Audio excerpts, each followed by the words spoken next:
My wife was cheating on me in our own house. Her shameless lover liked to swim in the pool while I was at work.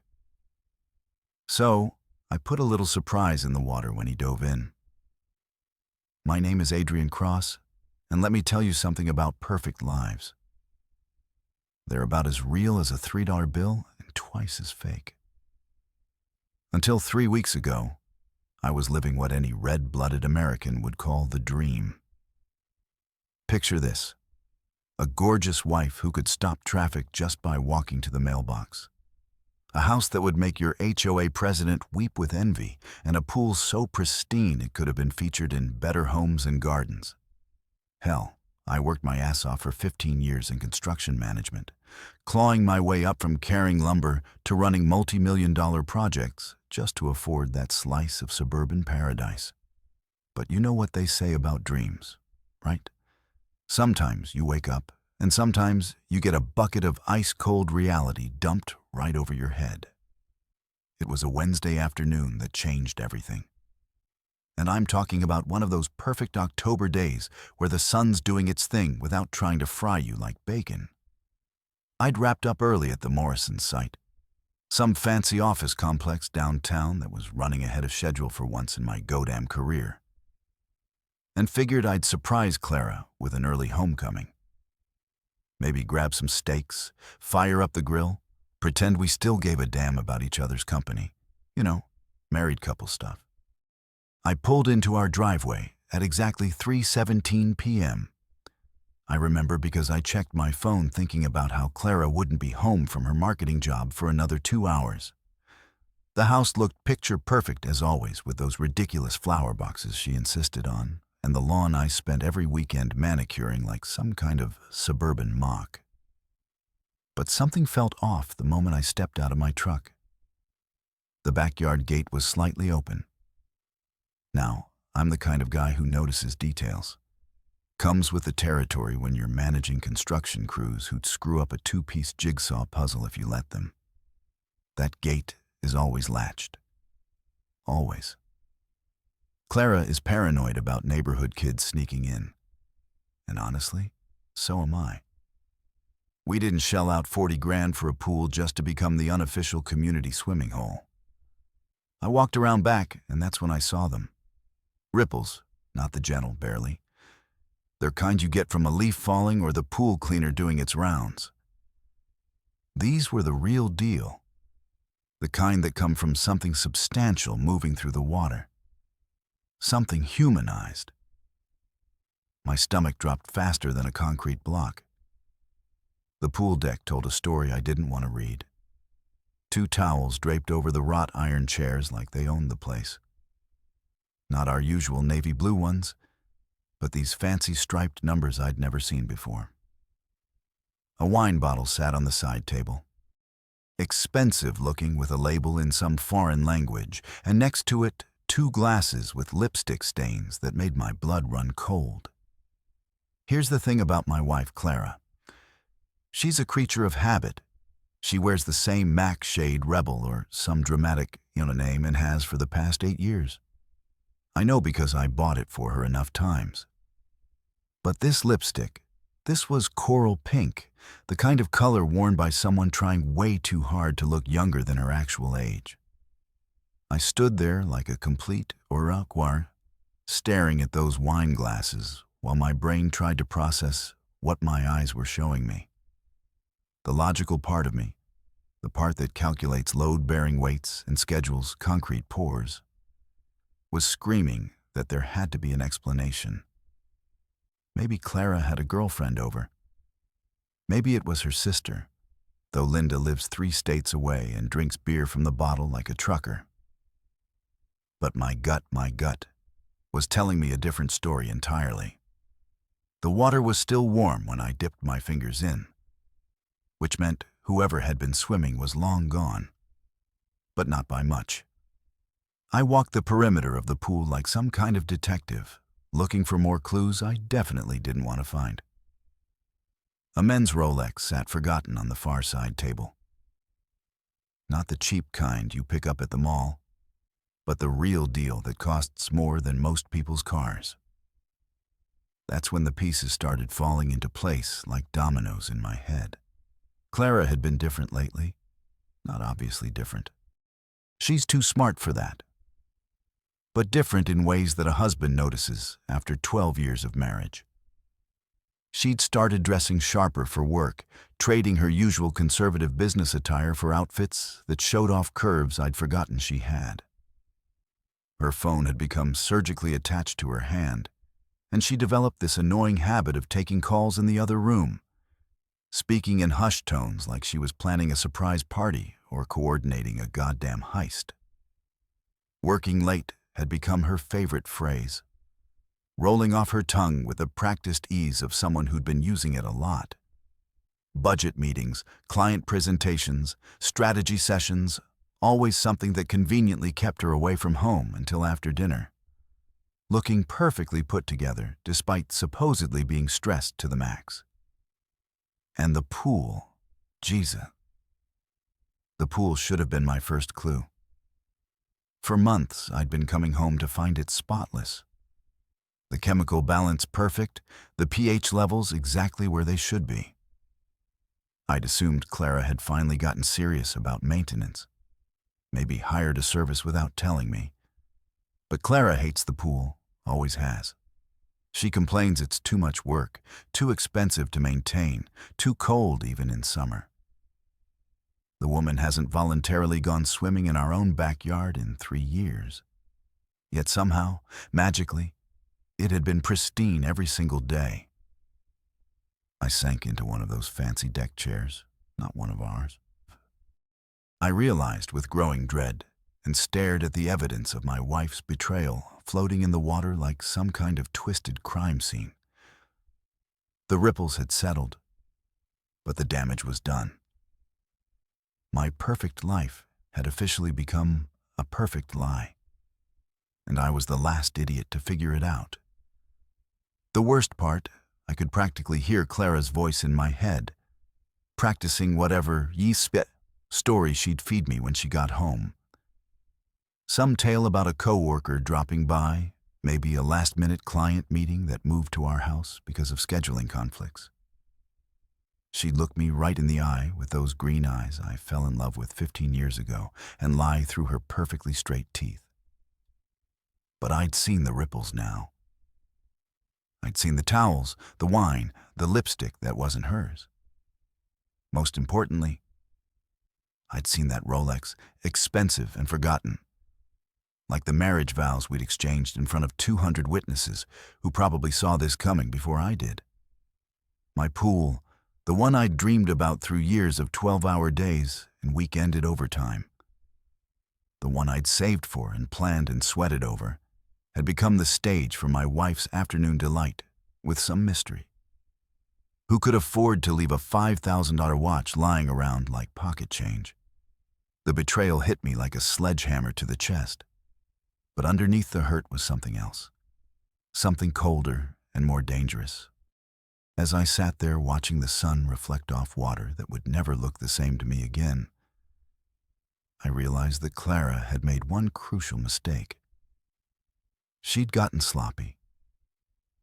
And if there's one thing I learned in 15 years of construction work, it's that when people get sloppy, everything eventually comes crashing down. The question was, did I want to be buried in the rubble? Or did I want to be the one holding the wrecking ball? You know what's funny about being a complete and utter dumbass? You don't realize it until you're neck deep and stupid, looking back at all the neon signs you somehow missed while stumbling around in the dark. And brother, I missed more red flags than a colorblind traffic cop on his first day. For weeks after that pool discovery, I started paying attention like my life depended on it. Which, considering the state of my marriage, it pretty much did. It's amazing what you notice when you actually open your eyes, instead of sleepwalking through your own damn life like some kind of suburban zombie. Clara had been pulling away from me so gradually that I'd convinced myself it was normal married couple stuff. You know, the whole growing apart, they write about in those relationship articles nobody admits to reading. But looking back with 2020 hindsight, it was like watching a slow-motion car crash where I was both the driver and the poor bastard standing in the road. The work stress excuse had been her go-to line for months. "Oh, Adrian, you wouldn't believe the pressure I'm under at the agency," she'd say, massaging her temples like she was carrying the weight of the advertising world on her shoulders. Johnson's breathing down my neck about the Peterson account. And don't even get me started on the budget revisions. Here's the thing about Clara's job at Hartwell Marketing. It's about as high stress as a Sunday afternoon nap. The woman sells advertising space for local businesses, not nuclear weapons to foreign governments. Her biggest crisis is usually deciding whether to put the pizza joint's ad next to the dry cleaners in the weekly mailer. But suddenly she was acting like she was running campaigns for Fortune 500 companies and carrying classified documents in her purse. And sweet Jesus, had she started dressing differently. My wife used to roll out of bed looking like she'd rather be anywhere else, throwing on whatever blouse wasn't wrinkled and calling it a day. Conservative, professional, boring as watching paint dry. That was Clara's work wardrobe for 12 years. But somewhere around August, she'd apparently discovered that clothes could actually fit her body, instead of just covering it up like some kind of fabric tent. The skirts got shorter, the blouses got tighter, the heels got higher. She started spending an extra hour in front of the bathroom mirror every morning doing things with makeup I didn't even know were possible. I'm talking about contouring and highlighting and God knows what else. Turning her face into some kind of art project that probably required a degree to understand. "New look for fall," she'd said when I commented, giving me that smile that used to make my heart skip, but now just made my stomach turn. Jenny from accounting recommended this YouTube channel. "You should try updating your wardrobe too, honey."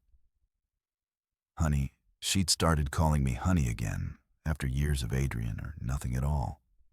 Should have been a good sign, right, Rome? It was the kind of honey you pour on poison to make it go down easier. The phone situation was what really should have tipped me off. If I hadn't been walking around with my head up my ass like some kind of ostrich in denial. Clara had always been one of those people who forgot their phone existed half the time. She'd leave it charging in the bedroom, miss calls for hours, and generally treat it like an expensive paperweight. But suddenly, it was glued to her hand like some kind of technological growth. She'd get texts during dinner and actually check them, something that would have been unthinkable 6 months earlier. Her phone had gone from sitting face up on every surface to being clutched protectively against her chest or stuffed deep in her purse where nobody could accidentally see the screen. And the calls? Dear God, the calls. They started happening around 9:00 p.m., right after we'd settled in to watch whatever mindless TV show was supposed to pass for entertainment.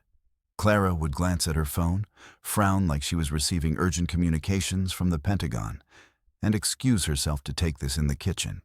Then I'd hear her voice through the walls, soft and musical in a way it hadn't been with me in years. "I can't talk long," she'd whisper, and I'd strain to hear more while pretending to give a damn about whatever reality show was flickering on the screen. "No, he's right here. I know. Tomorrow." "Okay, same time." When I asked who was calling so late, she'd wave it off with practiced casualness. "Oh, just Mom. You know how she gets when she can't sleep, or Linda's having issues with Dave again, or work stuff." You wouldn't find it interesting, right? Because Clara's mother, who goes to bed at 8:01 p.m. sharp every night, like she's got military-grade discipline, was suddenly developing insomnia. And Linda, who'd rather eat glass than discuss her marriage problems with anyone, was apparently turning into Dr. Phil and seeking relationship advice from her sister. But the real kicker The thing that should have had me calling divorce lawyers instead of making excuses was what I started noticing about our pool. Every single day, I'd come home from work. Usually around 6, sometimes earlier if the crew was ahead of schedule, and that pool would be absolutely perfect. Not just clean, but magazine cover perfect. The chemical levels balanced like someone had a PhD in pool maintenance. The skimmer baskets empty, the deck furniture arranged just so. Now, I'm not an idiot. I know pool maintenance. I've been taking care of that water feature for 5 years, and it's work. Real work. You've got to test the chlorine levels, adjust the pH, clean the skimmers, vacuum the bottom, brush the walls. It's a whole production that takes a couple hours minimum if you want to do it right. Clara hates the pool. Did I mention that? Because it bears repeating. The woman has complained about that pool since the day we had it installed. Too much work, too expensive, too time-consuming, too everything. She hasn't willingly gone swimming in our own backyard since Obama was president. She treats pool maintenance like it's hazardous waste disposal, complete with complaints and dramatic sighing. Yet somehow, magically, it had been pristine every day, for months. "Did you hire a pool service?" I asked one evening, genuinely curious how our pool had achieved such impossible perfection. Clara barely looked up from her phone. "What? Oh no, I've just been keeping up with it better. You're always so busy with work." I figured I should help out more. Help out more. Right. The woman who'd rather stick her hand in a blender than touch pool chemicals had suddenly developed a passion for aquatic maintenance. The lies were piling up like snow in a blizzard, and I was the morons standing in the middle of it, pretending it was just a light dusting. Then there were the working late sessions that became as regular as clockwork. Every Tuesday and Thursday, sometimes Wednesdays too, Clara would text me around 4:00 p.m. with the same basic message. "Budget meeting running long. Don't wait up for dinner." Or "Client presentation needs tweaking. Might be here until 8. Or my personal favorite, strategy session with the team. You know how these things go. Except I didn't know how these things went because Clara had never mentioned strategy sessions in 12 years of marriage. Her job was about as strategic as choosing between regular or diet soda for the office break room. And when she'd finally come home, she'd look like she'd spent the day at a spa instead of grinding through overtime at a third-rate marketing agency. Hair perfect, makeup fresh, clothes unwrinkled like she'd just gotten dressed instead of wearing them for 12 hours straight. "How was the meeting?" I'd ask, because apparently I'm a glutton for punishment. "Oh, you know," she'd say, heading straight for the shower like she was washing off evidence. Same old corporate nonsense. Johnson's being Johnson. The Peterson account is being difficult. Blah, blah, blah, blah, blah, blah. That's how my wife summarized her alleged career crisis. The same crisis that was supposedly consuming her life and keeping her away from home 4 nights a week. But here's what really killed me. The way she stopped looking at me. Not just the quick glances or distracted nods. I'm talking about really looking. For years, Clara would catch my eye across the room and smile or steal glances during dinner or just study my face while we watched TV like she was memorizing it for a test. That stopped completely. Now, when I walked into a room, her eyes would slide past me like I was furniture. Expensive, familiar furniture that she was tired of looking at. When we talked, she'd focus on her phone or the TV or the fascinating pattern on our kitchen wallpaper. Anywhere but my face. It's amazing how invisible you can feel in your own house when the person who's supposed to love you most starts treating you like background noise. The night everything crystallized was a Thursday in late October. Clara came home at 9:30 p.m., claiming another emergency strategy session, looking like she'd stepped off the pages of a fashion magazine. She breezed through the kitchen, kissed my forehead like I was her elderly uncle, and announced she was going to wash the day off. I followed her upstairs and watched her peel off clothes that smelled like cologne I didn't recognize, humming some tune under her breath that she definitely hadn't been humming when she left that morning. "Good meeting?" I asked. She said, not really listening. "Productive." That's when I knew for absolute certain that my wife was cheating on me, and I was the last poor bastard on earth to figure it out. The signs hadn't been subtle.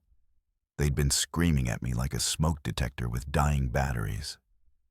And I'd been too comfortable, too trusting, too goddamn naive to pay attention. Well, I was paying attention now. And somebody was about to pay the price. You can suspect your wife is cheating all you want. But there's a world of difference between suspicion and cold, hard, kick-you-in-the-teeth reality. It's like the difference between thinking you might have cancer and actually getting the test results back with a big fat malignant stamped across the top. Until that moment, you can still live in denial, pretending everything's going to work out fine. Well, my test results came back positive, and the diagnosis was about as ugly as they come.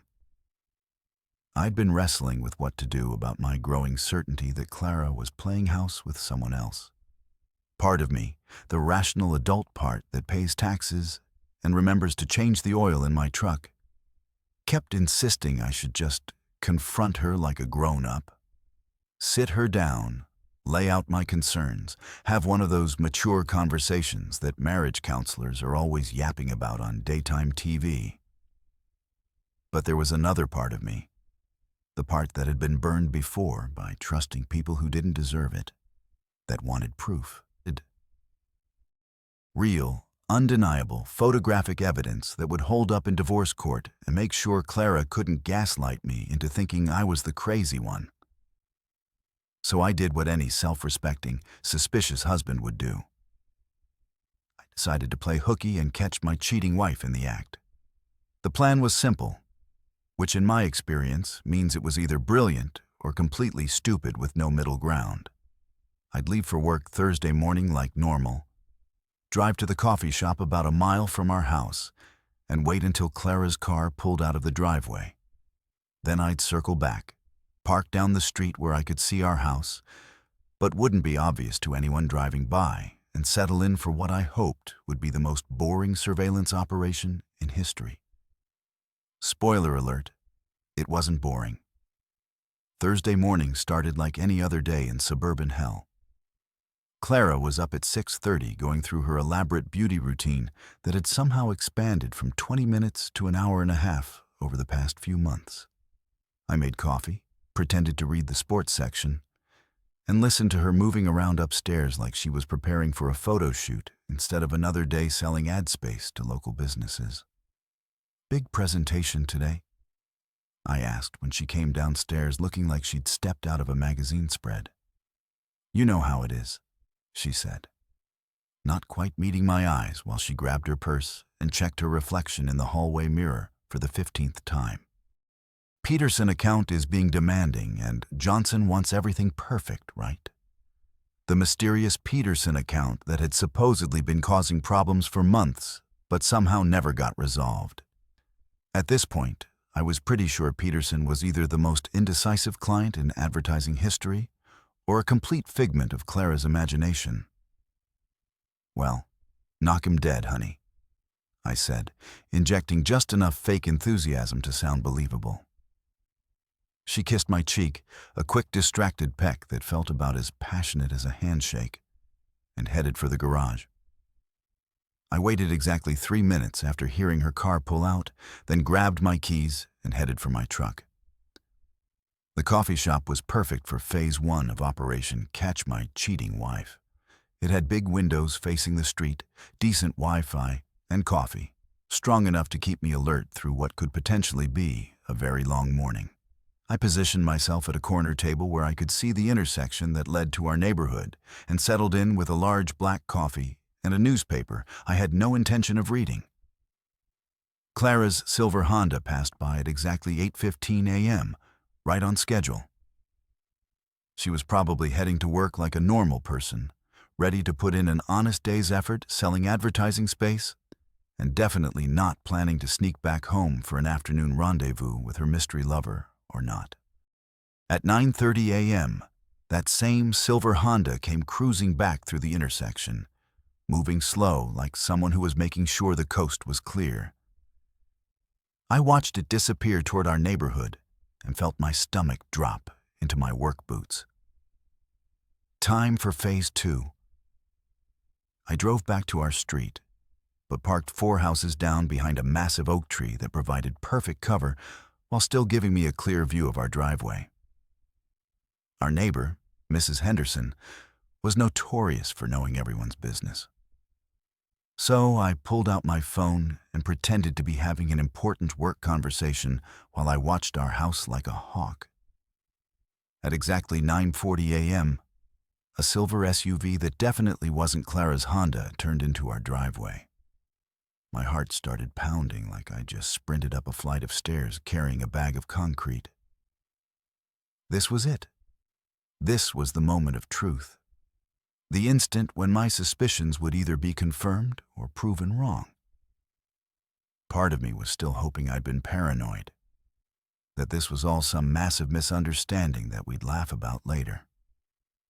That hope died the second the SUV's door opened. Out stepped the most stereotypical piece of now I'd ever seen in my life. This guy looked like he'd been ordered from a catalog called Generic Douchig Weekly. He was probably in his early 30s with the kind of artificially perfect physique that screams, "I spend more time at the gym than most people spend at work." His shirt was so tight it might as well have been painted on, showing off muscles that had clearly never been used for actual labor, just for looking pretty in bathroom mirror selfies. But here's what really pissed me off. He walked up to our front door like he owned the place. No hesitation, no looking around nervously, no guilt or shame about what he was doing. He punched in the security code. Our security code. The one I'd chosen because it was Clara's birthday, like he'd done it 100 times before. The front door opened before he even finished punching in the numbers. Clara appeared, and I watched my wife of 12 years throw her arms around this gym rat. Like he was a soldier returning from war. They kissed right there in our doorway. Not a quick peck, but a full-on grab each other's faces. Movie star kiss that made my vision go red around the edges. Then they disappeared inside my house. For about 10 minutes, I sat in my truck feeling like I'd been punched in the gut by a professional heavyweight boxer. This was really happening. My wife really was cheating on me in our home, probably in our bed, with some muscle-bound jackass who looked like he bought his personality at the same place he got his protein powder.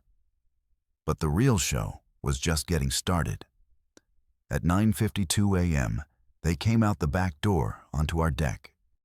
Clara was wearing a bikini I'd never seen before. Red, tiny, and expensive looking. The kind of bikini worn by women who want to be noticed, not by wives who are supposedly stressed about budget meetings and client presentations. And Mr. Wonderful. He'd stripped down to swim trunks that probably cost more than I make in a day, showing off abs that looked like they'd been carved by Michelangelo himself. He was carrying a bottle of wine, the same expensive foreign I'd seen by the pool weeks earlier, and acting like he was starring in his own personal music video. But here's the part that made my blood pressure spike into the danger zone. He dove into my pool like he owned it. My pool, the one I'd saved for, planned for, sweated over. The one I'd spent countless weekends maintaining, countless dollars heating, countless hours enjoying in the few quiet moments I got between work and sleep. This steroid-enhanced pretty boy was doing laps in my water like it was his personal Olympic training facility. Clara slipped in after him, and I watched them splash around like teenagers at summer camp. They were laughing, splashing, swimming up to each other for underwater kisses that made me want to vomit all over Mrs. Henderson's perfectly manicured lawn. The worst part, they looked happy. Not just satisfied or lustful, but genuinely happy in a way Clara and I hadn't looked in years. She was animated, playful, younger somehow, like this Omaku had found a remote control to her personality and cranked up the brightness to maximum. I sat there for another hour watching them turn my backyard into their personal paradise. They drank my wine, used my towels, lounged in my chairs, and treated my property like their own private resort. At one point, the musclehead got out to answer his phone, and I got a good look at his face. Damen Hole. I remembered him now. Some fitness trainer who'd been at Clara's office Christmas party last year. He'd spent the whole evening flexing his way through conversations and hitting on anything in a skirt, including my wife. I'd written him off as harmless, just another gym rat with more muscles than brains. Apparently, I'd been wrong about the harmless part. When they finally went back inside around noon, I started my truck and drove to the job site in a daze. I spent the rest of the day barking orders at my crew and trying to pretend my world hadn't just exploded like a faulty demolition charge. That night, Clara came home at exactly 6 p.m., looking perfectly normal and completely innocent. She kissed my forehead, asked about my day, and started making dinner like she was auditioning for Wife of the Year instead of Adulteress of the Century. "How was work?" she asked, stirring something on the stove. "Fine," I said, watching her perform this domestic charade. "How about you?" "Productive meetings." "Oh, you know," she said with a dismissive wave. "Same old Peterson account drama. Nothing too exciting, right? Just an afternoon of playing house with her personal trainer in our backyard while I was supposed to be safely at work, none the wiser. But I was wiser now. I'd seen the enemy, and he had abs of steel and the brains of a goldfish. More importantly, I'd seen enough to know that this wasn't just an affair. This was a complete betrayal of everything we'd built together, carried out in my own home with my own stuff while I worked my ass off to pay for it all. Damen Holt thought he was living the dream, swimming in my pool and screwing my wife while I was out earning the money that made it all possible. He had no idea that his dream was about to become a nightmare. Here's what 15 years in construction teaches you. If you want to tear something down properly, you better know exactly where to place the charges. Rush the job, skip the planning, and you'll end up buried under a pile of rubble that used to be your life. But take your time, study the structure, find the weak points, and you can bring down the whole damn building exactly where and when you want it to fall. My marriage was about to be demolished, but I wasn't going in with a sledgehammer and a prayer. I was going to be surgical about this. The day after witnessing Damen Hole treating my pool like his personal water park, I called in sick to work for the first time in 3 years.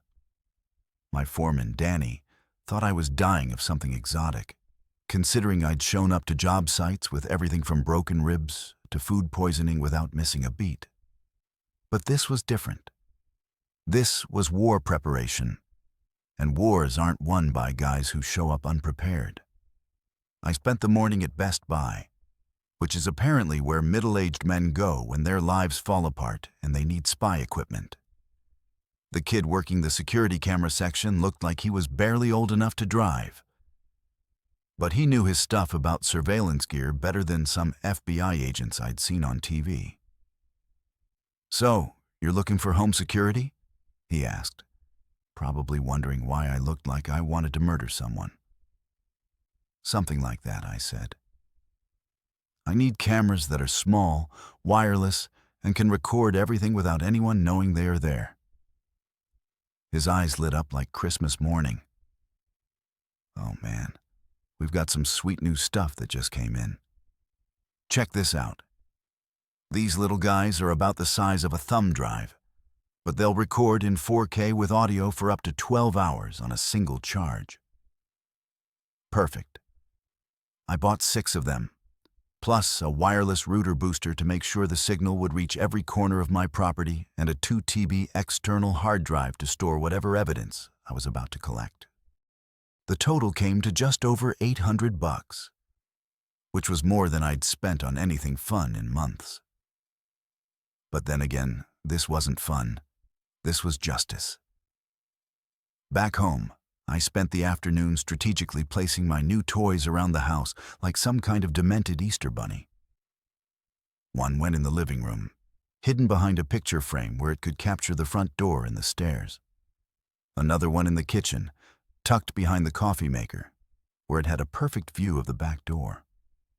The master bedroom got one mounted inside what looked like a regular digital clock on Clara's nightstand. But the real masterpieces went outside. I positioned 2 cameras with perfect views of the pool area, one disguised as a sprinkler head and another tucked into the outdoor speaker system I'd installed last summer. The final camera went in the garage where it could capture license plates and faces of anyone coming or going. By the time I was finished, my house was wired tighter than Fort Knox, and nobody would ever know it unless they were specifically looking for surveillance equipment. Every angle covered, every entrance monitored, every possible piece of evidence recorded in high-define glory. But hardware was only half the battle. For the really damaging stuff, the kind that would hold up in divorce court and make sure Clara didn't walk away with half of everything I'd worked for, I needed professional help. Marcus Lane owed me a favor, and it was time to collect. Marcus and I went way back to our college days at State, where he'd majored in criminal justice, while I was learning the finer points of structural engineering. After graduation, he'd done a stint with the police department before going private, specializing in cheating spouse cases and corporate investigations. He was good at his job, discreet as hell, and most importantly, he understood that sometimes the law and justice weren't quite the same thing. I called him that evening while Clara was supposedly working late again. "Adrian." "Cross," he said when he picked up. "Jesus, it's been what, 2 years? Please tell me you're not calling because you need bail money. Worse, I said I need a private investigator and I need one who doesn't ask too many questions about methodology." There was a pause. Cheating wife. Bingo. Now man, I'm sorry. You want to meet somewhere and talk about it? We met at Murphy's Tavern on the south side of town. The kind of blue-collar dive where nobody gave a damn about your personal problems, as long as you kept buying drinks and didn't start any fights. Marcus looked exactly the same as he had in college. Tall, lean, with the kind of eyes that missed absolutely nothing. He'd always been good at reading people, which made him hell to play poker against and perfect for catching cheaters.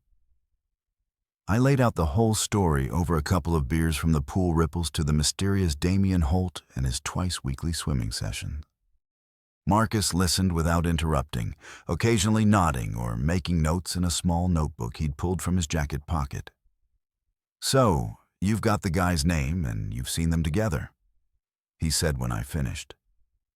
"That's a good start, but it's not enough for what you're probably going to need in court.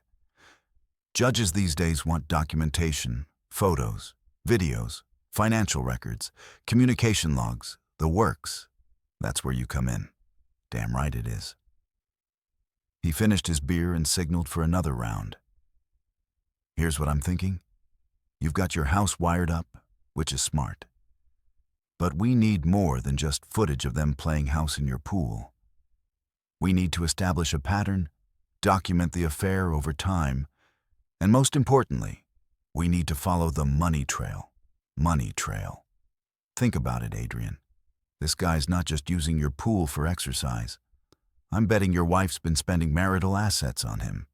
Dinners, gifts, maybe even trips. Hotels cost money. Fancy restaurants cost money. And if she's trying to impress this personal trainer, she's probably spending your money to do it. That hit me like a punch to the gut. I'd been so focused on the emotional betrayal that I hadn't even considered the financial angle. But Marcus was right. Clara had access to our joint accounts, our credit cards, our savings. For all I knew, I'd been bankrolling my own humiliation for months. We need to get into her phone, Marcus continued. Text messages, call logs, photo galleries, all the good stuff that'll prove this isn't just a one-time thing. We need bank records, credit card statements, anything that shows a pattern of spending on this relationship. How do we do that without breaking about 15 different laws? Marcus smiled, and it wasn't a particularly nice smile. Let me worry about the legal technicalities. You just focus on getting me access when the opportunity presents itself. Over the next hour, we hammered out a plan that would have made military strategists proud. Marcus would handle the financial investigation and background check on Dom and Holt, while I focused on gathering video evidence and looking for opportunities to access Clara's phone. We'd meet weekly to compare notes and adjust our strategy based on what we discovered. One more thing, Marcus said as we were getting ready to leave. You need to be prepared for what we might find. Sometimes the evidence is worse than the suspicions, and sometimes people surprise you with just how low they're willing to go. Worse, how could be other guys? Could be money you didn't know about. Could be that this has been going on a lot longer than you think. He put his hand on my shoulder. I've seen marriages that looked solid from the outside turn out to be complete shams. Just be ready for anything, okay? That night, I lay in bed next to Clara, listening to her breathe and wondering how many lies I was going to uncover in the next few weeks. She was sleeping peacefully, probably dreaming about her muscle-bound boyfriend in their afternoon pool parties, completely unaware that her husband was about to turn into her worst nightmare. The cameras were recording. The investigation was underway, and somewhere in the digital ether, the evidence that would destroy my marriage was piling up one pixel at a time. Clara had been playing games with my life for months, thinking she was smarter than the blue-collar construction worker who was too busy working to notice what was happening in his own backyard. She'd gotten comfortable, sloppy, overconfident in her ability to manage two relationships without getting caught. But she'd made one crucial mistake. She'd underestimated me. I might not have a college degree in criminal justice or a fancy office downtown, but I knew how to plan a project from start to finish. I knew how to manage timelines, coordinate resources, and execute complex operations under pressure. Most importantly, I knew how to tear things down so completely that there was nothing left but empty space and regret. Phase 1 was complete. The surveillance network was operational. Marcus was on the case. And my cheating wife had no idea that her perfect little affair was about to become the most expensive mistake she'd ever made. Now came the fun part. Watching her world crumble in real time while she smiled and lied to my face every single day. Construction workers know how to build things, but we also know how to demolish them. And Clara's house of lies was about to come down harder than a condemned building in an earthquake zone.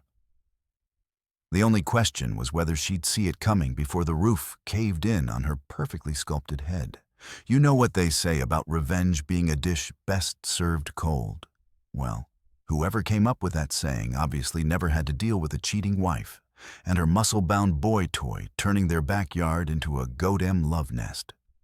Sometimes revenge needs to be served hot, slimy, and with enough amphibian backup to make a grown man question his life choices. 2 weeks into my surveillance operation, I had enough evidence to bury Clara and Damien in any divorce court in the country. Marcus had been earning his fee like a champ, documenting their Tuesday and Thursday afternoon pool parties with military precision. We had timestamps, photographs, video footage, and even audio recordings of their pillow talk that would make a porn director blush. But here's the thing about evidence. It's great for lawyers and judges, but it doesn't do jack, Sorn, for the burning rage that was eating me alive from the inside out. Every night, I'd lie in bed next to my cheating wife, listening to her fake sleep while she probably fantasized about her next underwater wrestling match with Captain Protein Powder. Every morning, I'd kiss her goodbye and watch her drive off to work, knowing damn well she was planning another afternoon of adultery in my own backyard. I needed more than evidence. I needed satisfaction. I needed to see the look on Damien's face when his perfect little fantasy turned into a nightmare. I needed him to understand that actions have consequences. And sometimes those consequences come with teeth and a really bad attitude. That's when inspiration struck, courtesy of my nephew Tyler and his 5th grade science project. Tyler had been raising bullfrog tadpoles for the past month, watching them grow from little black dots into proper frogs in a big aquarium tank in his bedroom. His mom, my sister Jenny, had been complaining about the smell and the noise for weeks, begging someone to take them off her hands before she accidentally flushed the whole ecosystem down the toilet. I volunteered to solve her problem. "Uncle Adrian, you sure you want these things?" Tyler asked as we loaded the tank into my truck. "They're kind of gross and they make this weird chirping noise at night." "Trust me, kid, I've got the perfect pond for them." Of course, I didn't have a pond, but I had something better. A heated, chlorinated swimming pool that was about to become an amphibian paradise. The plan was beautiful in its simplicity. I'd wait for Clara to leave for work on Thursday morning, then set up my living surprise before Damien arrived for his regularly scheduled pool humping session. The cameras would capture everything, and I'd finally get to see what that pretty boy looked like when his perfect world got a little less perfect. I drove to 3 different pet stores to supplement Tyler's collection, telling each clerk that I was setting up a large outdoor pond and needed enough frogs to establish a healthy ecosystem. By the time I was finished shopping, I had 2 massive aquarium tanks full of bullfrog tadpoles, 6 adult bullfrogs the size of dinner plates, and about 50 smaller frogs that the last pet store owner was practically giving away because they were too aggressive for most customers. Perfect. Aggressive was exactly what I was looking for. Thursday morning played out like every other day in suburban hell. Clara went through her elaborate beauty routine, claimed she had another challenging day ahead with the Peterson account, and drove off to work looking like she was headed to a photo shoot instead of a marketing office. I gave her the usual 10-minute head start, then loaded my amphibian army into the truck and headed home. Setting up the surprise took longer than I'd expected. The adult bullfrogs were about as cooperative as construction workers on a Monday morning, and the tadpoles seemed determined to escape every container I put them in. But eventually, I had the whole crew relocated to my pool, swimming around like they'd just discovered frog heaven. The big bullfrogs immediately claimed the shallow end as their territory, while the smaller ones spread out across the deep end like tiny green submarines. The tadpoles were everywhere, turning the crystal-clear water into a writhing mass of aquatic life that looked like something out of a nature documentary gone wrong. I pulled the pool cover halfway across, leaving just enough open water to make it look normal from a distance, then settled into my truck down the street to wait for the show. Damon's silver SUV pulled into my driveway at exactly 9:40 a.m., right on schedule. I watched him strut up to the front door like he was walking a red carpet, punch in the security code with the confidence of a man who thought he had the world by the balls, and disappear inside. 15 minutes later, they emerged onto the deck, and I had to admit, they made a pretty picture. Clara in another bikini I'd never seen before. This one was black and probably cost more than my monthly truck payment. And Damien in swim trunks that looked like they'd been painted on his artificially perfect body. He was carrying the usual bottle of expensive wine, gesturing dramatically while he talked, probably telling Clara some B-must story about his latest conquest at the gym, or his plans to become a fitness influencer. Whatever he was saying, it was making her laugh in that musical way that used to be reserved for me back when I was stupid enough to think I was the only man in her life. They set up their usual poolside paradise, spreading towels on the chairs and arranging their wine glasses just so. Damien was showing off for Clara, flexing and posing like a peacock in mating season, completely oblivious to the fact that his private performance was about to have a very unexpected audience. Finally, the moment I'd been waiting for arrived. Damien walked to the edge of the pool, pulled back the cover with a flourish, and dove in without bothering to check the water first. The scream that came out of that man's mouth when he surfaced was worth every penny I'd spent on amphibian relocation services. Picture this. A grown man, supposedly the pinnacle of masculine fitness, bursting out of the water like he'd been electrocuted with 3 bullfrogs clinging to his chest and about a dozen tadpoles stuck to his back. The look on his face was pure terror, like he'd just discovered that my pool was actually a portal to some frog-infested dimension of hell. He tried to swim to the ladder, but every stroke brought him into contact with more frogs, and each new encounter sent him into fresh hysterics. The big bullfrog seemed to think he was playing some kind of game, following him around the pool and croaking encouragement while he flailed around like a drowning man.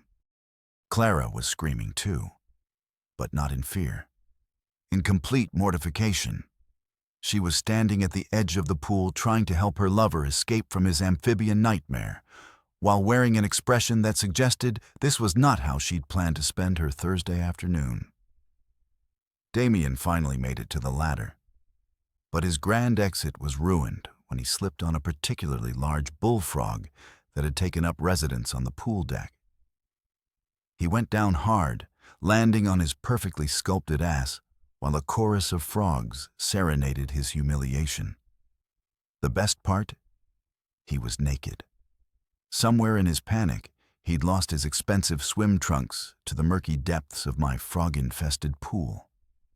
And now he was scrambling around my deck like a hairless, terrified baboon, trying to cover himself while avoiding the amphibian army that had claimed his territory.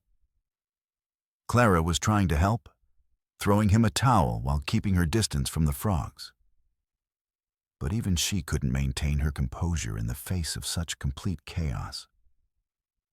The sophisticated, confident woman who'd been lying to my face for months looked like a suburban mom dealing with a toddler's meltdown at the grocery store.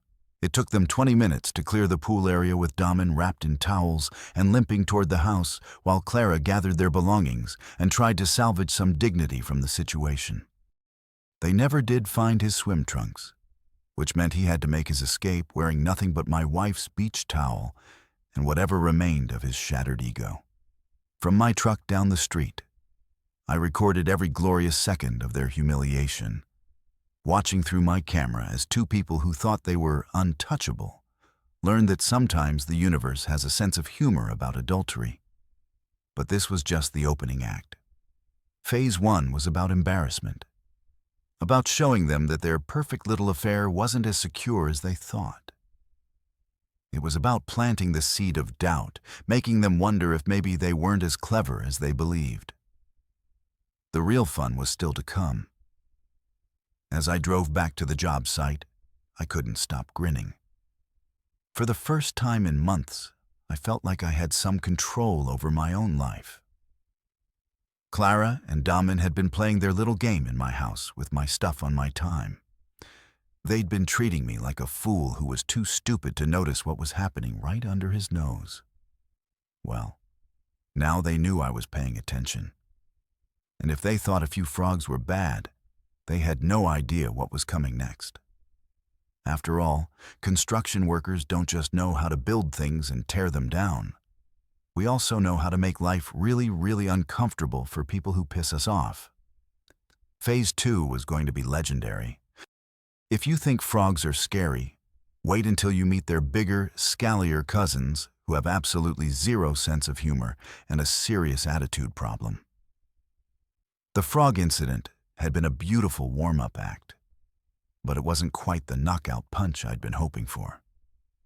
Sure, Damien had screamed like a little girl and lost his designer swim trunks to the murky depths of amphibian hell. But the bastard came back the following Tuesday, like nothing had happened. Apparently, getting sexually assaulted by a gang of bullfrogs wasn't enough to keep him away from my wife and my pool. Some people just don't learn the easy way. I spent the weekend thinking about escalation. In construction, when a gentle nudge doesn't work, you bring out the bigger tools. When a standard hammer won't drive the nail, you upgrade to a sledgehammer. When frogs don't send the message, you call in the reptiles. Marcus thought I was losing my damn mind when I explained Phase 2 over beers at Murphy's Tavern. "Let me get this straight," he said, looking at me like I just announced my plans to join the circus. "You want to put snakes in your pool?" "Not just snakes," I corrected him. "Snakes, snapping turtles, and maybe a small alligator if I can find one that won't actually kill anybody. I'm going for psychological warfare here, not first-degree murder." "Adrian, that's insane. What if something goes wrong? What if one of these things actually hurts someone? Then maybe they'll think twice before using my pool as their personal love nest," I said, finishing my beer. "Besides, I'm not talking about venomous snakes or full-grown gators. Just enough reptilian backup to make Captain Protein Powder question his life choices."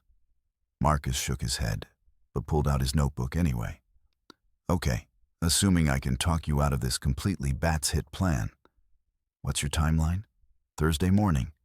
Same routine as last week, except instead of frogs, our boy Damien gets to meet some new friends who are a little less cuddly and a lot more beady."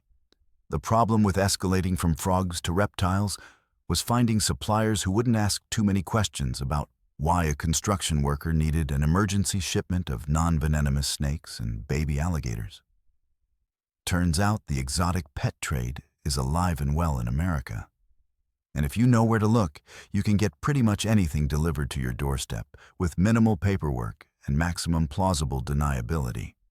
I started with Reptile World, a sketchy-looking pet store on the edge of town that specialized in animals most people wouldn't want within 50 minutes of their house.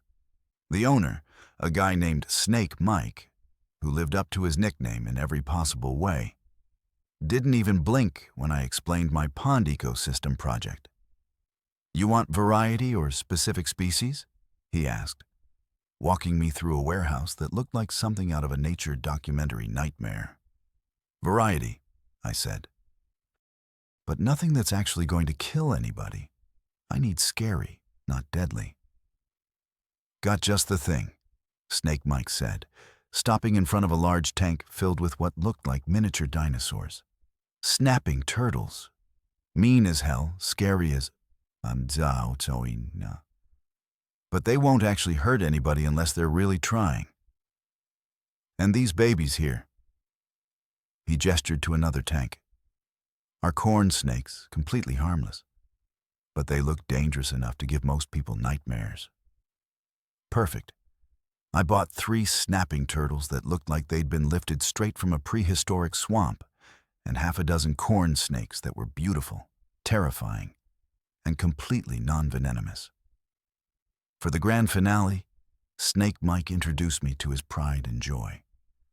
A 2-foot baby caiman that he swore was gentle as a kitten, but scary enough to make grown men wet themselves. "You sure this thing won't actually eat anybody?" I asked, watching the little prehistoric monster floating in its tank like a miniature submarine. "Nah, he's just a baby. Worst he'll do is give someone a good nip if they try to pet him. But the psychological impact. Chef's kiss, my friend. Chef's kiss. I loaded my reptilian army into the truck Wednesday night, after Clara had gone to bed, claiming another stress headache from the Peterson account. The snakes went into secure containers in the back. The snapping turtles got their own portable habitat, and the baby came and rode shotgun in a small aquarium that barely contained his attitude. The plan was more complex this time. I couldn't just dump everything in the pool and hope for the best. That would be animal cruelty. And despite everything Clara and Damien had put me through, I wasn't about to take it out on innocent reptiles who were just trying to make a living in the exotic pet business. Instead, I set up what Marcus called strategic placement zones around the pool area. The snapping turtles would patrol the shallow end, the snakes would be positioned near the ladder and diving board, and the baby caiman would have the honor of floating in the deep end, like a miniature lake monster. Thursday morning played out like clockwork. Clara went through her beauty routine, made her usual noises about work stress and difficult clients, and drove off to her job, looking like she was headed to a photo shoot for Adolrest Monthly. I gave her the standard 10-minute head start, then loaded my reptilian crew and headed home. Setting up Phase 2 took almost an hour.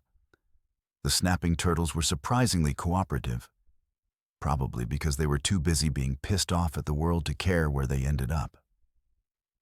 The corn snakes were more challenging. They kept trying to escape their designated positions, apparently unaware that they were supposed to be supporting characters in my revenge drama. But the baby caiman was the real star of the show. I released him into the deep end and watched him sink to the bottom like a tiny submarine, completely invisible from the surface, but ready to make a dramatic appearance when someone least expected it. By 9:30 a.m., everything was in position. I pulled the pool cover back just enough to make everything look normal from a distance, set up my camera equipment, and settled into my truck to wait for the main event.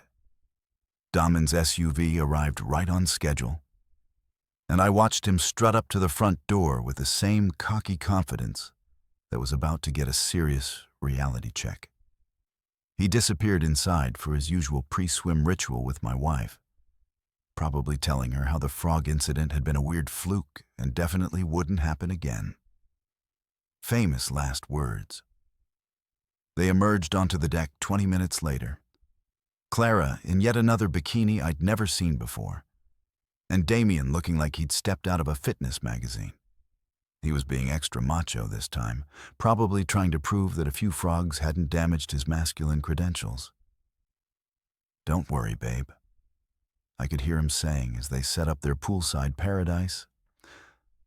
It was probably just some kind of seasonal thing.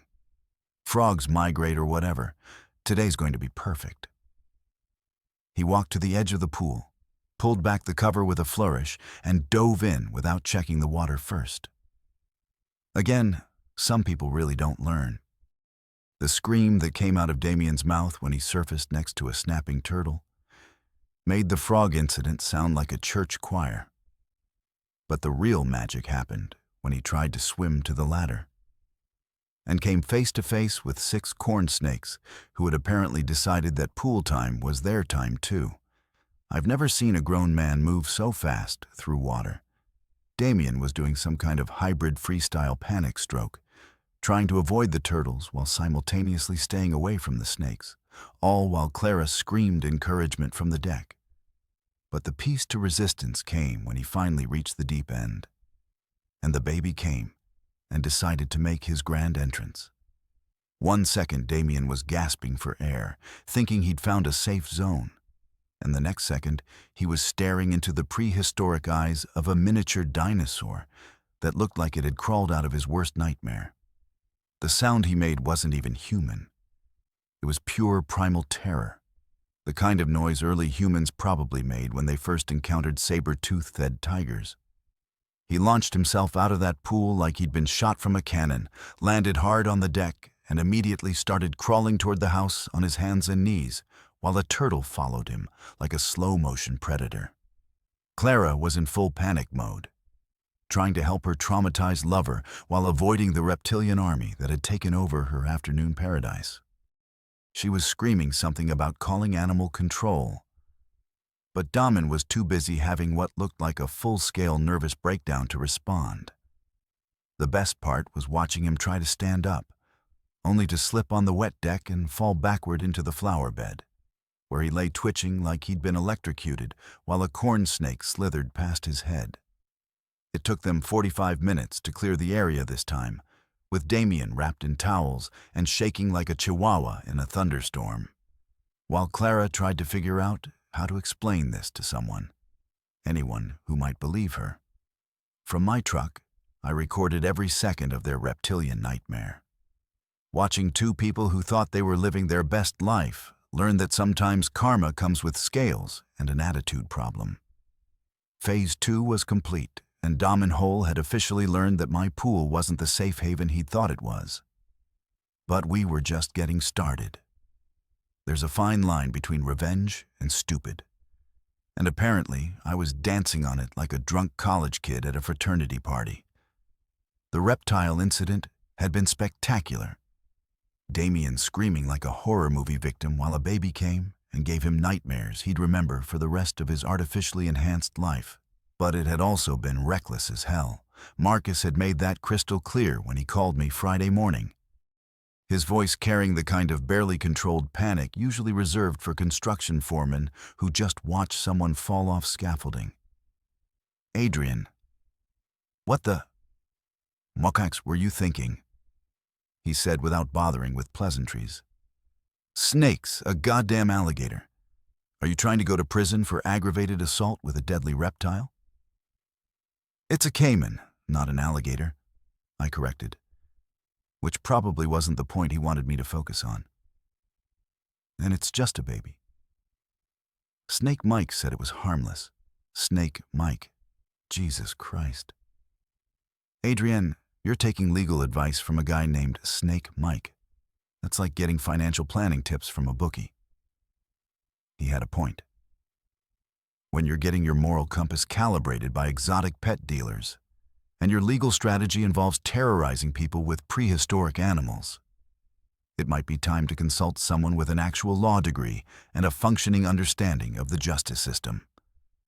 That's when I remembered Judge Richard Callahan. Dick Callahan had been my mentor back when I was trying to figure out how to turn my construction business from a one-man operation into something resembling a legitimate company. We'd met through the Chamber of Commerce about 8 years ago when I was bidding on my first major commercial project, and had absolutely no idea how to navigate the legal minefield of government contracts. Dick had taken me under his wing, explaining the difference between proper business practices and the kind of shortcuts that land you in federal court with your dick in your hand and a very expensive lawyer trying to explain why your ignorance shouldn't be considered criminal intent. He'd retired from the bench 2 years ago, but he still practiced law part-time and occasionally dispensed wisdom to idiots like me who thought they were smarter than the legal system.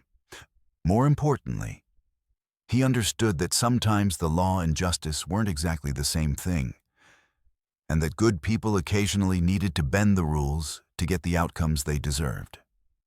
I called him Saturday morning after Clara had left for another mysterious client meeting that probably involved Damien and whatever therapy he needed to recover from his recent aquatic traumas.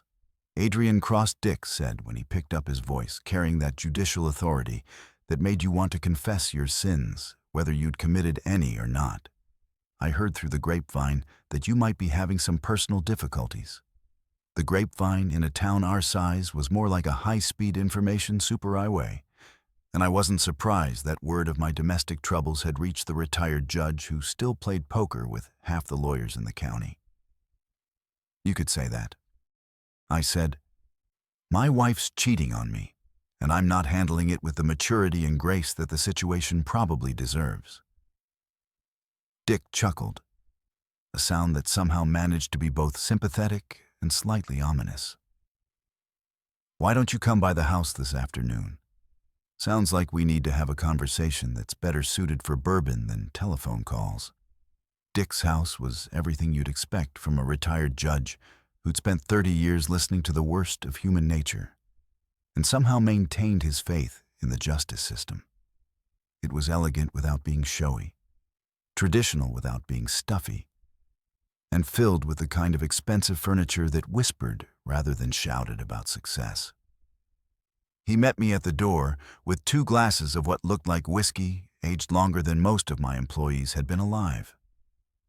And we settled into leather chairs in his study that probably cost more than my truck. So he said, settling back with the kind of comfortable authority that made you understand why lawyers charge so much just to sit in the same room with him. Tell me about this wife of yours and whatever poor bastard she's decided to torture you with. I laid out the whole story from the pool ripples to the hidden cameras to my recent experiments in aquatic biological warfare. Dick listened without interrupting, occasionally nodding or raising an eyebrow when I got to the more creative aspects of my revenge campaign.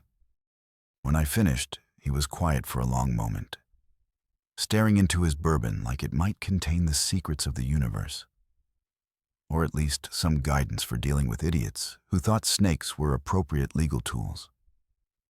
Well, he finally said, "You've certainly managed to escalate this situation in ways that would impress a military strategist and terrify a criminal defense attorney.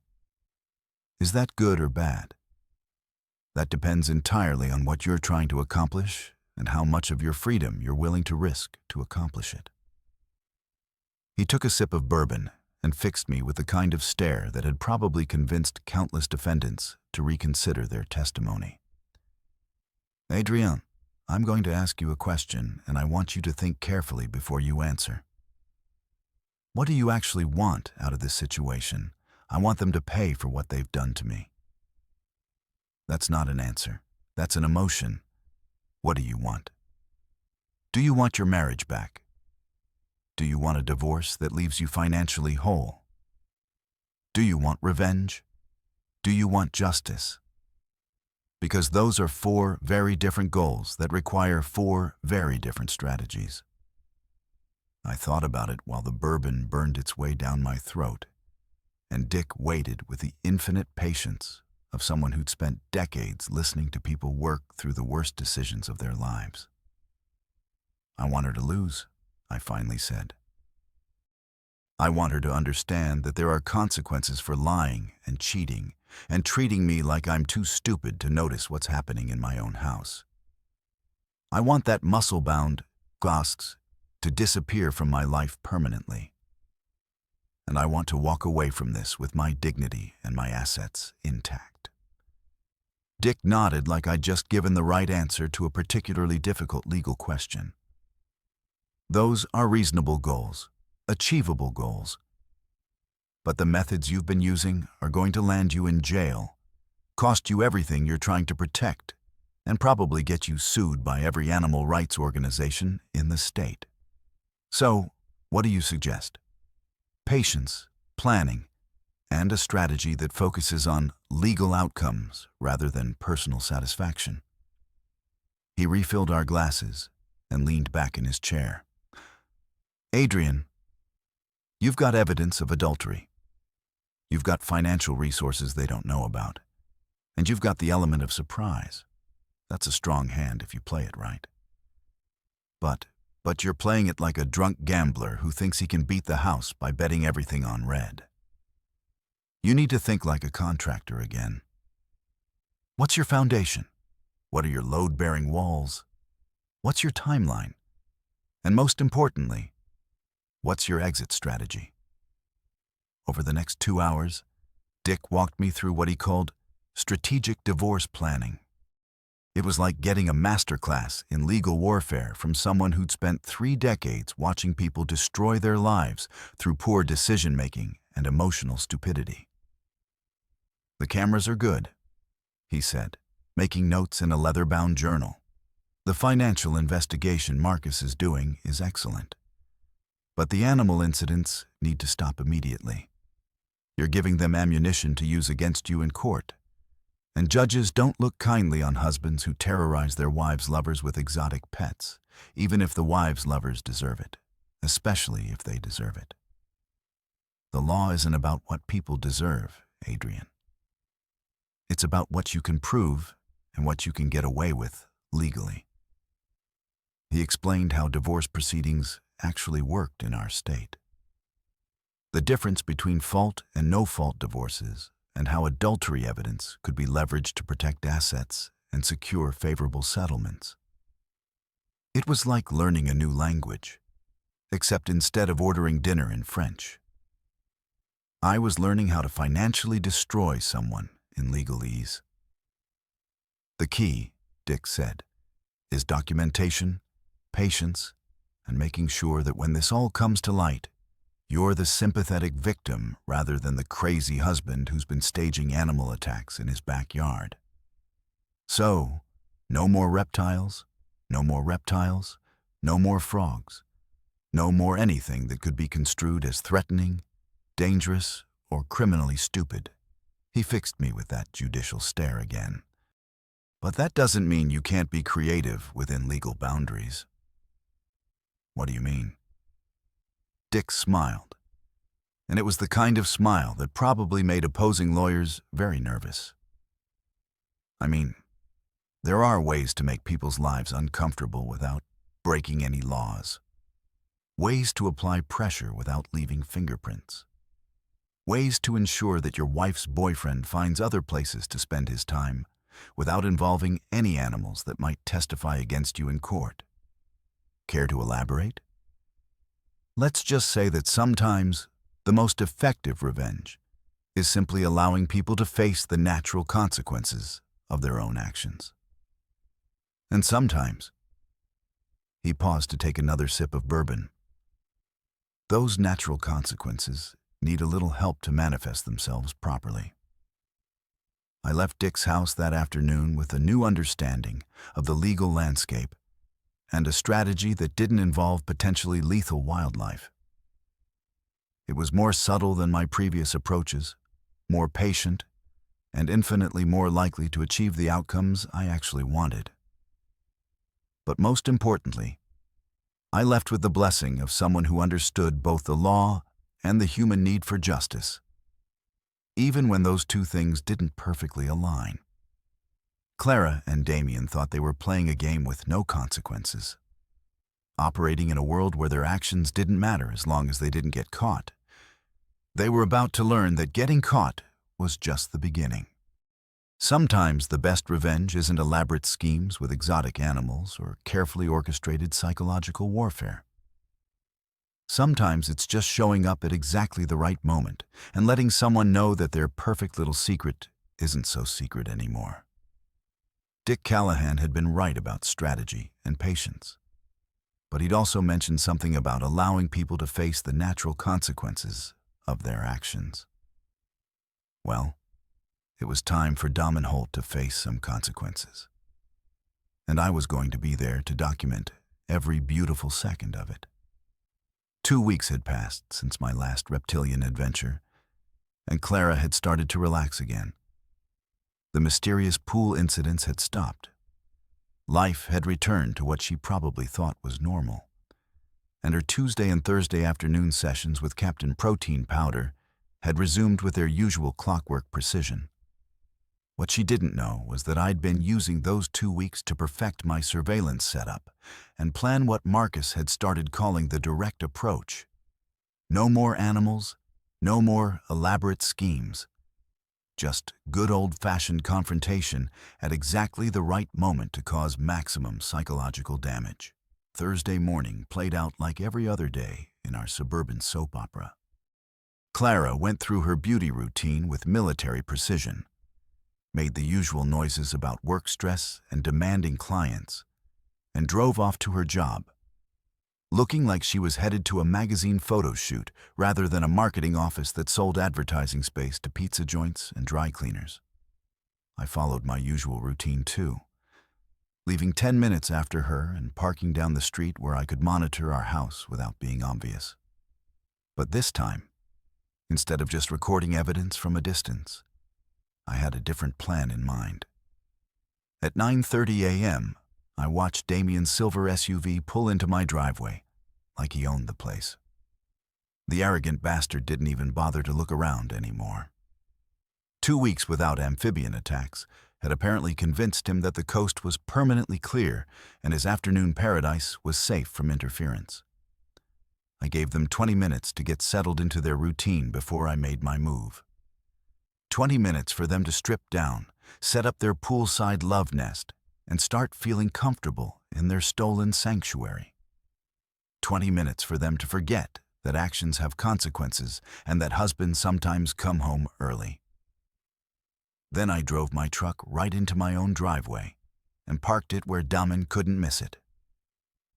The plan was simple, but effective.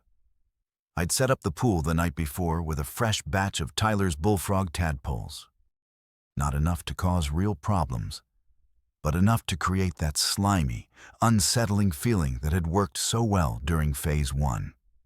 Then I positioned myself in the shadows by the tool shed, where I could watch everything unfold while remaining invisible until exactly the right moment. From my hiding spot, I could see them clearly. Clara was lounging in yet another bikini I'd never seen before. This one was white and probably cost more than most people's monthly car payments. While Damien showed off his artificially perfect physique like a peacock in mating season, they were drinking wine from the good glasses, the ones we'd gotten as wedding gifts, and were supposed to save for special occasions. Apparently, adultery qualified as a special occasion in Clara's book. Damien was in full performance mode, flexing and posing while he regaled my wife with what were probably fabricated stories about his latest conquests at the gym, or his plans to become a fitness influencer. Whatever hobbies he was selling, Clara was buying it with the enthusiasm of someone who'd forgotten she was married to a man who worked his ass off to pay for the house they were using as their personal love hotel. "You know what I love about this place?" I heard Damien say as he gestured toward the pool. "It's like our own private resort.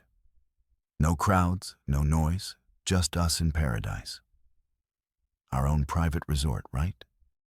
Built with my money, maintained with my labor, and enjoyed by my wife's boyfriend while I busted my ass at construction sites to keep the mortgage payments current. That's when I decided it was time to make my entrance. I stepped out of the shadows, just as Damien was preparing to dive into the water. And the look on his face when he saw me was worth every reptile-induced nightmare I'd put him through over the past month.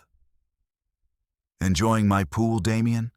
I said, my voice carrying across the deck with the kind of calm authority that comes from finally holding all the cards. He froze at the edge of the water, suddenly looking like a deer caught in headlights.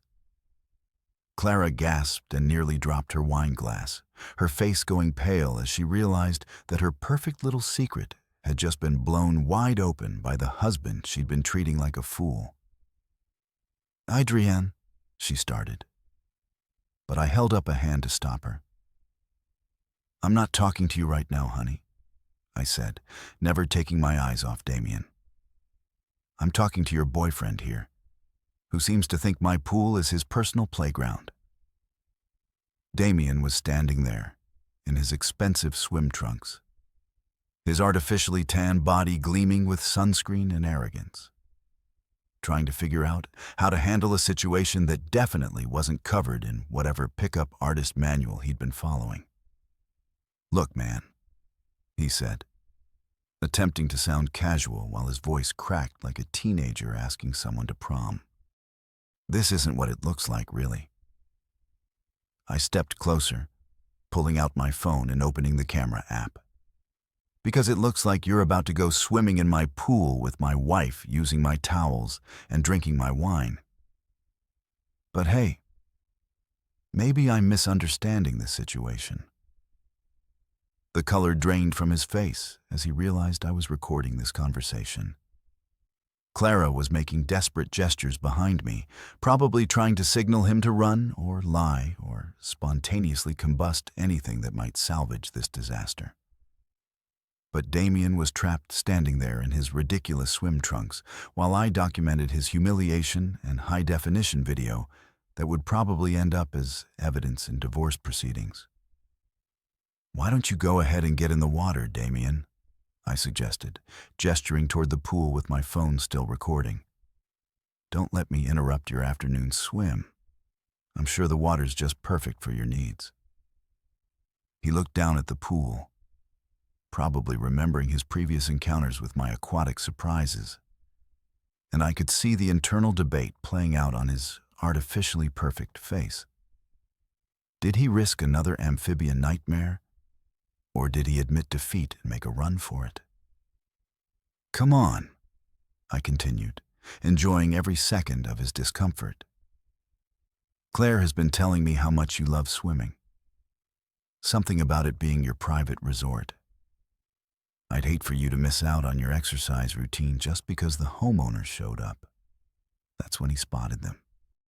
Dozens of small, dark shapes moving through the water like tiny submarines. The tadpoles were back, and Damien's face went from pale to green as he realized that his pool paradise had once again been invaded by creatures that didn't give a damn about his fitness model aspirations. "Your mate is crazy," he said, backing away from the water like it was filled with acid. "Maybe," I admitted, still recording his retreat. "But I'm crazy with a mortgage and property taxes, which means this is my pool, my house, and my wife you've been entertaining. How's that working out for you so far?" Clara finally found her voice. "Adrian, please, we can talk about this." "Oh, definitely going to talk," I said, finally turning to look at her. "But right now, I'm having a conversation with your boyfriend about his swimming habits." Damien was edging toward his clothes, which were neatly folded on one of my chairs next to his expensive watch and whatever other accessories he thought made him look successful. He was trying to retreat with some dignity intact. But it's hard to look dignified when you're half naked and being filmed while your lover's husband makes small talk about property rights. "Here's the thing, Damien," I said, following him with the camera as he grabbed his stuff. "I've been watching you two for weeks. I've got photos, videos, timestamps, license plate numbers, the whole package. So, when you leave here today, and you're definitely leaving here today, I want you to think about whether this little affair is worth what it's going to cost you." "Are you threatening me?" he asked, trying to sound tough while clutching his designer shirt like a security blanket. "I'm stating facts. Fact 1, you've been trespassing on my property. Fact 2, you've been using my facilities without permission. Fact 3, I've got enough evidence to make your life very complicated if you don't disappear permanently." He was dressed now, but his hands were shaking as he fumbled with his keys. The confident gym rat who'd been strutting around my deck like he owned it was gone, replaced by a nervous man who was starting to understand that his actions might have consequences beyond getting laid twice a week. "Stay away from my wife," I said as he headed for the gate. "Stay away from my house. Stay away from my life. Because if I see you here again, the next conversation we have won't be nearly as friendly." He was practically running by the time he reached his SUV, and I followed him all the way to the street, still recording as he peeled out of my driveway like his ass was on fire. When I turned back toward the house, Clara was standing on the deck in her white bikini, tears streaming down her face and her perfect afternoon in ruins around her feet. "Now," I said, putting my phone away and walking back toward my cheating wife, "let's talk about what happens next." The confrontation was over, but the real conversation was just beginning. Dom and Holt had gotten the message loud and clear. My pool was off limits, my wife was off limits, and his days of playing house in my backyard were officially over. But Clara still thought she could explain this away, apologize her way out of it, or somehow convince me that what I just witnessed wasn't exactly what it looked like. She was about to learn that some things can't be fixed with tears and excuses. You know what's funny about catching your wife in the act of adultery? She still thinks she can talk her way out of it. Even with the evidence scattered around your backyard like confetti from Hell's own parade, even with her boyfriend's tire tracks still warm in your driveway, she'll look you right in the eye and try to convince you that what you saw wasn't really what happened. Clara had spent the afternoon crying, pleading, and attempting damage control that would have impressed a political spin doctor. But I wasn't interested in her explanations, her excuses, or her tears. I had bigger plans for the evening, plans that involved the dining room table, several manila folders, and the complete destruction of her comfortable little world.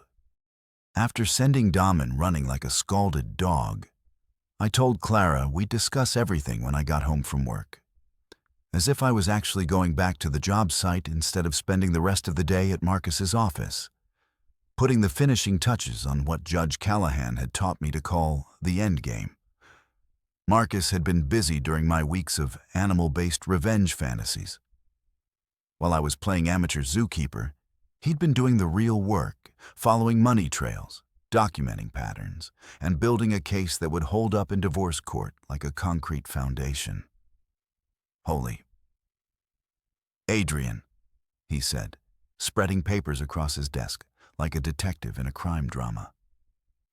Your wife's been busy, and I'm not just talking about the pool parties. The financial evidence was damning. Clara had been using our joint credit cards to fund her affair for months, treating Damen to dinners at restaurants.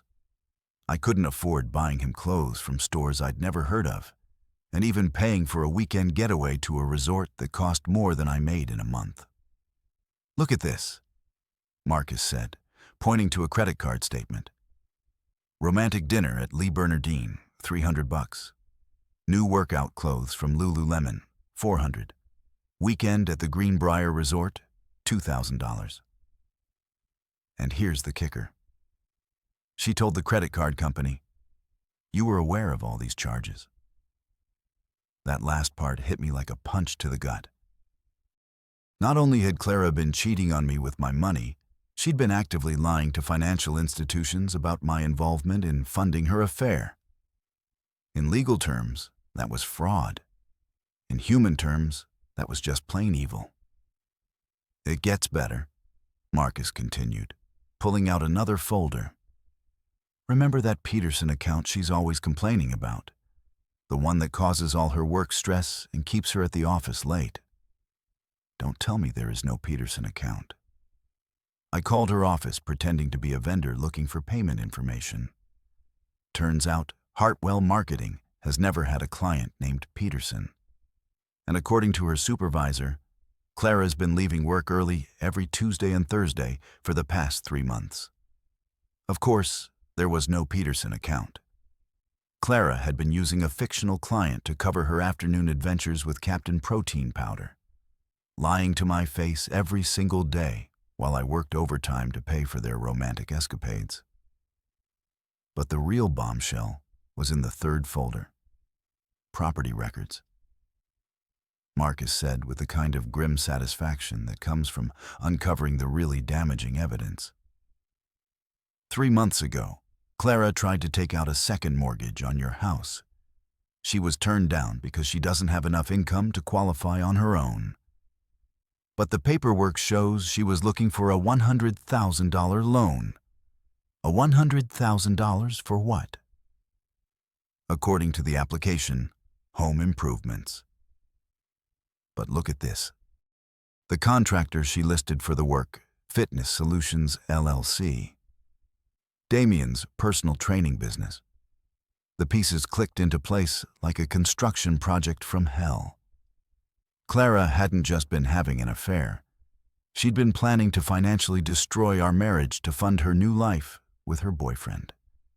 If that loan had gone through, I would have been on the hook for $100,000 that went straight into Damon's bank account while I was working my ass off to pay the original mortgage.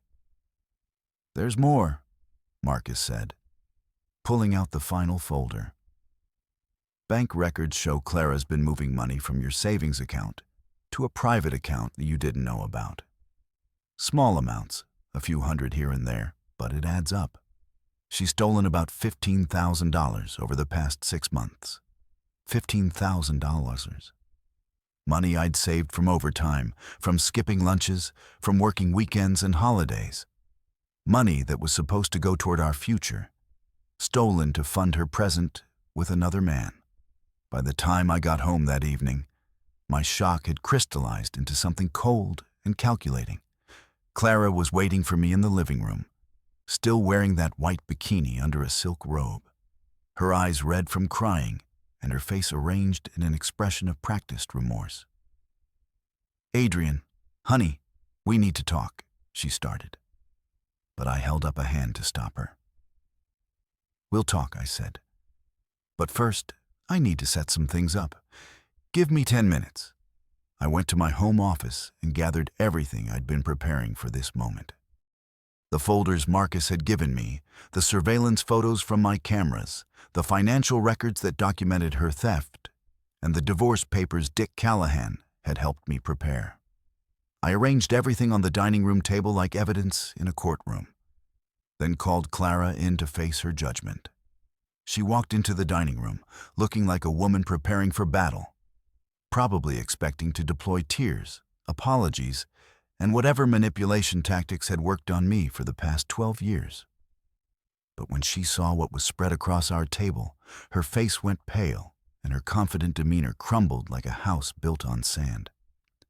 "Sit down, Clara," I said, gesturing to the chair across from me. "We're going to review some documents together." She sat down slowly, her eyes scanning the papers like a defendant seeing the evidence against her for the first time, which in a way she was. "Let's start with the financial records," I said, opening the first folder. "This is a credit card statement showing a $300 dinner at El Bernardine on October 15th. Care to explain who you were dining with that night?" "Adrian, I can explain. I'm not asking for explanations. I'm asking for confirmation. Were you at El Bernardine on October 15th? Yes or no?" She stared at the paper like it was written in a foreign language. "Yes, but good. Moving on." I opened the next folder. This is a receipt for workout clothes from Lululemon totaling $400. The credit card used was our joint account, but the delivery address was to an apartment complex I've never heard of. Would that happen to be Damon's address? Her silence was answer enough.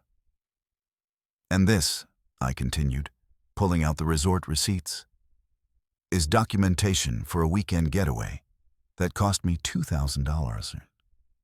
A weekend you told me you were spending with your sister Linda, who, by the way, was actually in Florida visiting her in-laws that same weekend." Clara was crying now, but they weren't the manipulative tears I'd expected. These were tears of fear, the kind that come when someone realizes their carefully constructed lies are falling apart in real time. "Here's where it gets really interesting," I said, opening the property records folder. "This is an application for a second mortgage on our house. Our house, Clara. The one I've been paying for while you've been playing house with your boyfriend, Adrian, please. The loan was for $100,000, supposedly for home improvements to be done by Holt Fitness Solutions. That's Damon's company, in case you were wondering. You tried to steal $100,000 from our home equity to give to your lover." She was sobbing now, but I wasn't finished. The bank records were the final nail in the coffin of our marriage. "And finally," I said, spreading out the account statements, "we have documentation of systematic theft from our savings account. $15,000 over 6 months transferred to a private account I didn't know existed. Money I earned working overtime and weekends stolen to fund your affair. I leaned back in my chair and watched my wife of 12 years realize that her secret life hadn't been nearly as secret as she'd thought. "So, here's how this is going to work," I said, pulling out the divorce papers. "You're going to sign these documents, which grant me the house, the savings accounts, and everything else I worked for while you were screwing around. You're going to move out by the end of the week, and you're going to pray I don't decide to press charges for fraud and theft. Adrian, you can't. I can and I will. The evidence is overwhelming. Clara, you've committed multiple felonies, stolen from our joint accounts, and lied to financial institutions. The only reason you're not already in handcuffs is because I'm feeling generous." She stared at the divorce papers like they were a death sentence, which, in a way, they were. Her comfortable life, her financial security, her carefully maintained reputation, all of it was about to disappear because she'd been too arrogant to think about consequences. "What about Damien?" she asked, her voice barely above a whisper. "What about him? He's not my problem anymore. He's yours.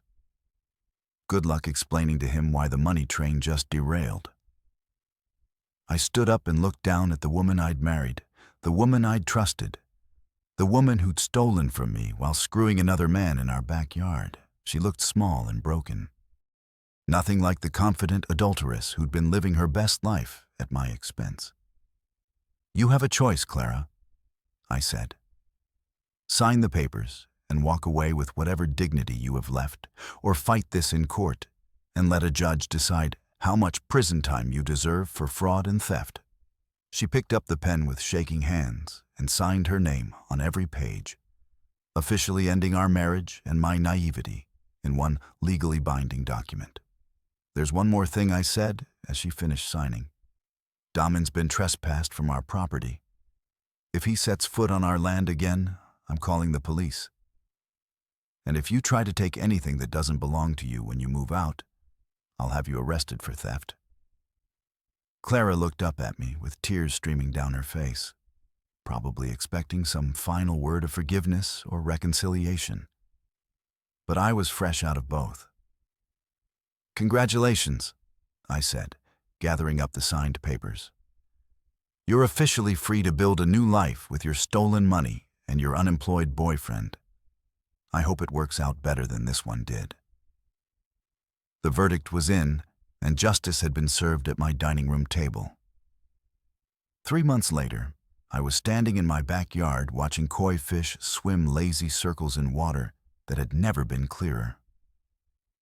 And I realized something that probably should have been obvious from the beginning. The pool had never been the problem. The pool had just been the stage where my marriage died. And once the show was over, it was time to build something new, on the same ground.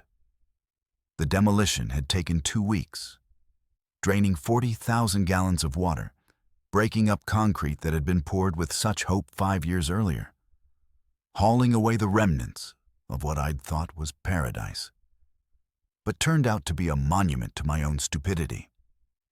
My crew from the construction site had volunteered to help. Apparently, word had gotten around about Clara and Damien, and blue-collar solidarity runs deep when one of your own gets screwed over by people who think they're better than honest work. "You sure about this, boss?" Danny had asked, while running the jackhammer that was turning my pool deck into rubble. "This thing cost you a fortune to put in. Cost me more than money to keep it."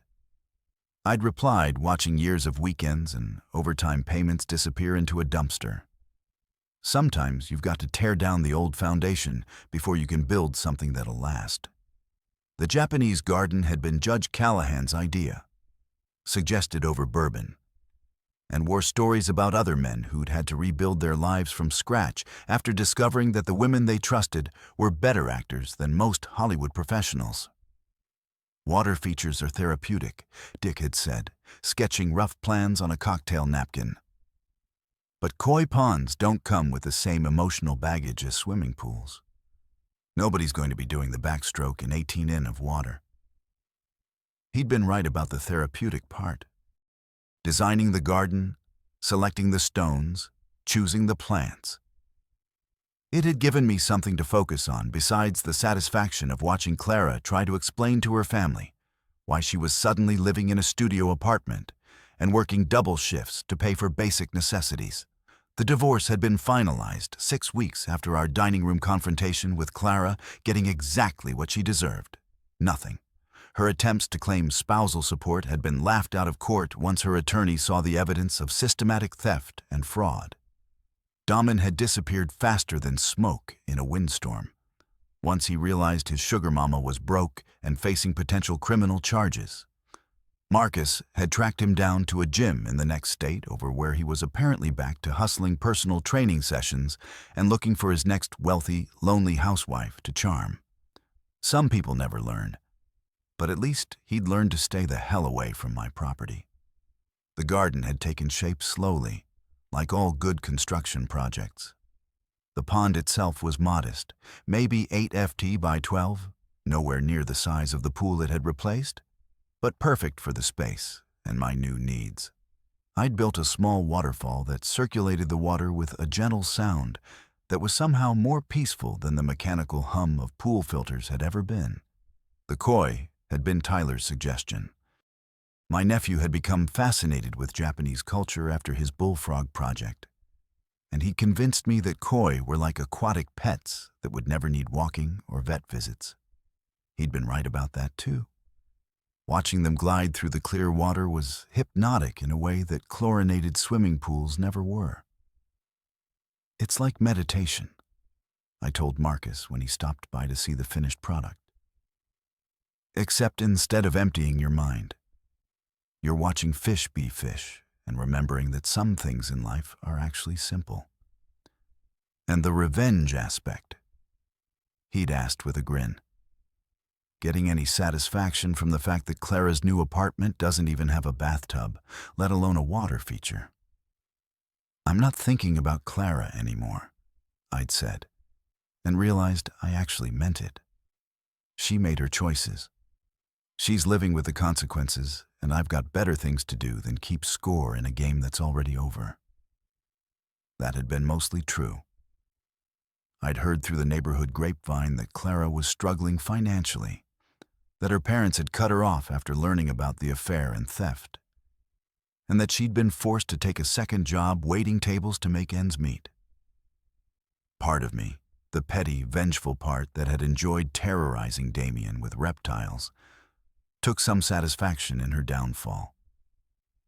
But the bigger part, the part that was building something new instead of just tearing down something old, didn't need her suffering to feel good about my own life. The garden had taught me something about starting over that I hadn't expected to learn.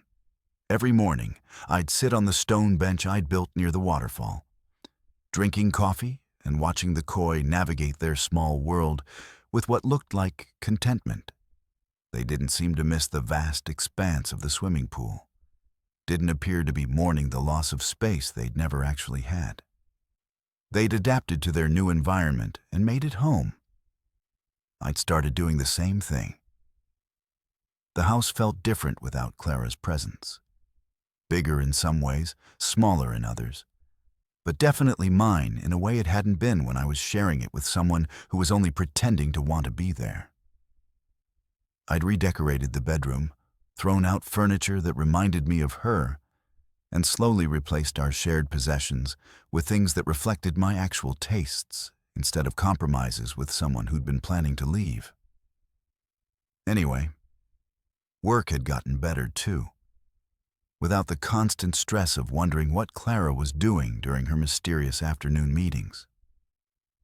I'd been able to focus on managing my crew and building things that would last. We'd landed 3 new contracts in the past month, and Danny had started making noises about me expanding the business and taking on bigger projects. "You're different now, boss," he'd said while we were reviewing blueprints for a new office complex. "More focused, less, I don't know. Distracted. Divorce will do that," I'd replied.